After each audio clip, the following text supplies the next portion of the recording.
having me here.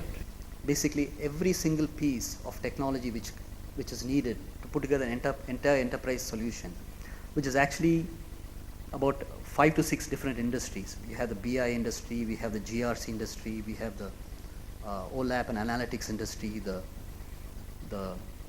transaction processing systems, and you have advanced planning and control, you have the user experiences. So how do you bring it all together into one framework such that the person who's creating the solution can actually model your complete solution and give it to you in weeks or months rather than years? For example, currently we are doing, we recently won a very major order, and that the person giving us the order said normally it takes 2 to 3 years to build such a system. How are you promising that you can give it in 4 months' time? And we have committed 4 months, and we are going to deliver in 4 months' time.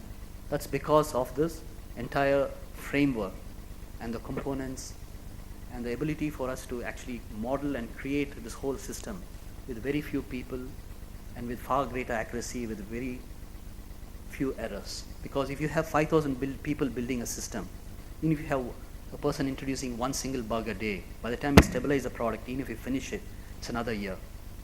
But if you have far less people working on it, the number of errors you introduce and the number of the speed with which you can turn around and the way which you can communicate and bring in new ideas are tremendously, it's an order of magnitude different. Do you have a common code base, or are you deploying a separate code base for each? It's common. For example, when you put it on the internet, it's one system which will work for hundreds of companies. It's not even one code base, it's one live system which will work for hundreds of companies. If you want, companies want it, of course you can have another implementation. That's not the issue. The issue is the architecture is fundamentally radically different, such that you can actually behave differently for different companies, different situations. One same company can actually have different behaviors for different divisions too, if you want.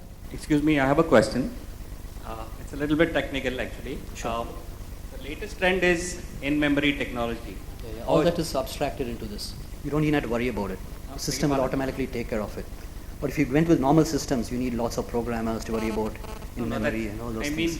I mean the in-memory technology. Yeah. The one used by HANA, the one used by Yeah. All that is built into this. It's built in. You won't believe it, but it's built in. Elaborate a little bit. That's very technical. For example, I can get into the technology, but if you look at the framework, I have to go into the BI technology there. Basically, the abstraction you do is you can actually make sure that the queries you hit can actually go into any kinds of database. For example, in BI, you have your normal row database, you have the columnar database, you have your in-memory, and then you have the Hadoop type, those sort of databases and so on.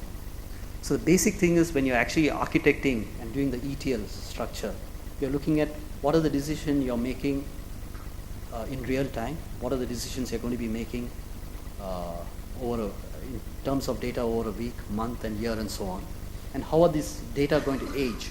So once you have that architecture in mind, the question of actually mapping it into the correct databases. Actually, the whole important thing is what data are you going to go to in what database, and your actual analytics system should be agnostic to which database you're getting it from.